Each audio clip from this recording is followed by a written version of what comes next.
Eu chamo-me Hilda Martins Ramos Nunes, nasci em Castelo Branco. Nós sempre vivemos na solidariedade. A nossa casa era uma casa aberta. O meu pai tinha comércios, nomeadamente um café, um restaurante, uma épicerie, só me vem uma mercearia, etc. Estava lá marcado, aqui não se fia ou qualquer coisa assim, mas ninguém saiu sem o que precisava dos nossos estabelecimentos, tinha talhos, etc. Pronto. O meu irmão veio para aqui porque recebia muitas pessoas também lá em casa e ficou aqui. Não pôde voltar para Portugal e o meu pai veio vê-lo, porque nós éramos só 2 filhos, o meu irmão mais velho que eu, e veio visitá-lo. E como se percebeu que o filho não poderia voltar tão depressa a Portugal, o meu pai não fazia política, decidiu ficar aqui. Então era o contrário que acontecia. Os portugueses normalmente enviavam dinheiro para a família. Nós era o contrário, era a família, quer dizer, o meu pai foi vendendo e foi vivendo com o dinheiro que vinha de Portugal. Mas chegou a uma certa altura, a minha mãe e eu, sobretudo a minha mãe, porque eu não tinha muito direito à palavra nessa altura, achou que já era o momento de nós virmos também, e portanto o meu pai foi-nos buscar. E cheguei aqui em 66, eu já falava um pouco francês e continuei a estudar.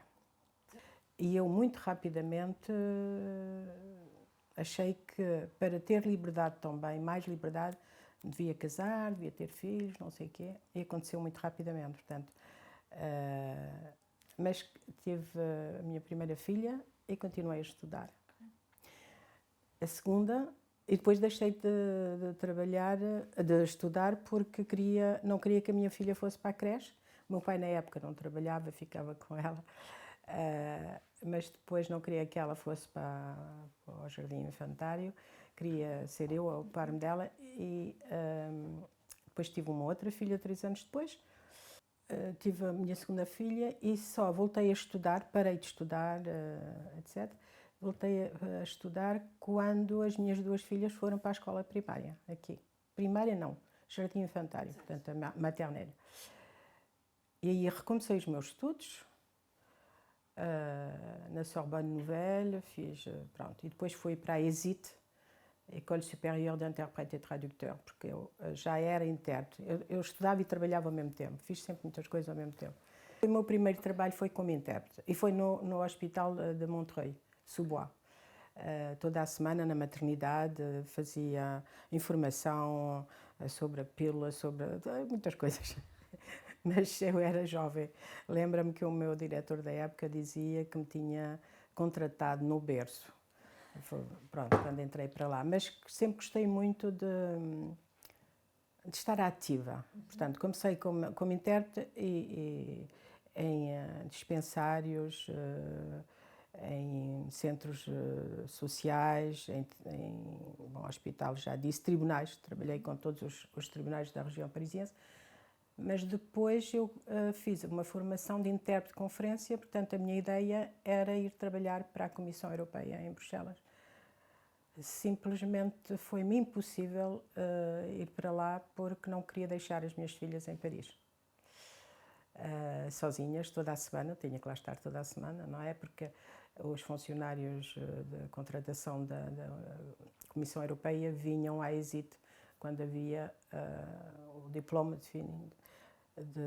de curso, vinham buscar os intérpretes e faziam logo o contrato e decidi que não continuava e que não ia para lá. Mas continuei sempre a trabalhar como intérprete. Trabalhei para a Comissão Europeia, mas não lá, portanto, em Poitiers, etc. Trabalhei sempre como intérprete independente, portanto. E também comecei muito cedo a dar aulas de português. Eu já há praticamente 30 anos que dou aulas na mesma escola. No início chamaram-me para fazer parte do Conselho Administrativo, fiz parte do Conselho Administrativo, depois tive que sair porque não podia ser assalariada e fazer parte do Conselho Administrativo.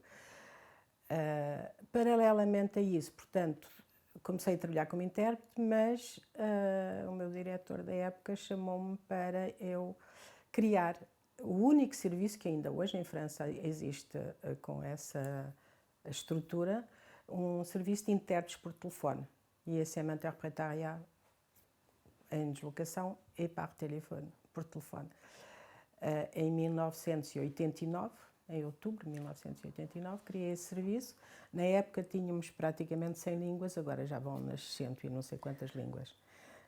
Porque eu saí há uns anos atrás, portanto dirigi esse serviço, contratei milhares de pessoas nas diversas línguas, etc. Mas agora que me faz uma pergunta, uma professora um dia perguntou-me no liceu o que é que a menina quer fazer mais tarde. E eu gostava de ser astrónoma, gostava de... pronto. Mas depois isso passou, nunca mais voltei a ter essa ideia. Gostaria de poder ter uma vida cá e lá. Há uma associação que chama assim, quer dizer, estar cá em França e estar regularmente também em Portugal. Empatia pelos outros, a solidariedade antes de mais. A amizade, muito importante a amizade, porque sem amizade sentimos-nos muito sós.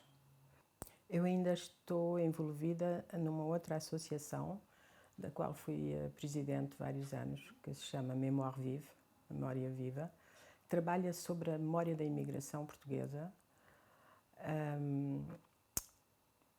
Quis deixar por várias vezes o mandato e não havia meio, e desta vez disse, desculpem, desta vez não volto atrás, digo que isso aí, mas acabaram por me nomear presidente honorária, portanto fico lá para sempre, mas de qualquer forma era o que eu tinha dito, estarei sempre implicada em trabalhar sobre a memória da imigração. Realizámos aqui há uns anos, em 2019, não é uns anos atrás, é a data, em abril de 2019 realizámos uma exposição na Casa de Portugal chamada Ecos, que tem a ver com contrariar o silêncio, sobre a guerra colonial, sobre a recusa à guerra colonial. E pronto, estou ligada sobretudo a essa associação. A Santa Casa agora, no fundo, é a minha prioridade de tudo aquilo que eu estou a fazer, exceto a família mesmo, mas mesmo assim muitas vezes a família fica a perder porque eu tenho obrigações com a Santa Casa. Tive muita dificuldade em aceitar esta função porque pensava que havia outras pessoas com mais capacidade para dirigir a Santa Casa, etc. Depois sou a primeira mulher aqui a ser provedora. O meio empresarial é mais masculino, etc. Achava que eu não tinha, não pensava em ir a jantares à esquerda e à direita, como a grande maioria faz, e acho muito bem, porque é assim que se concluem os negócios, só que eu não tenho negócios para concluir.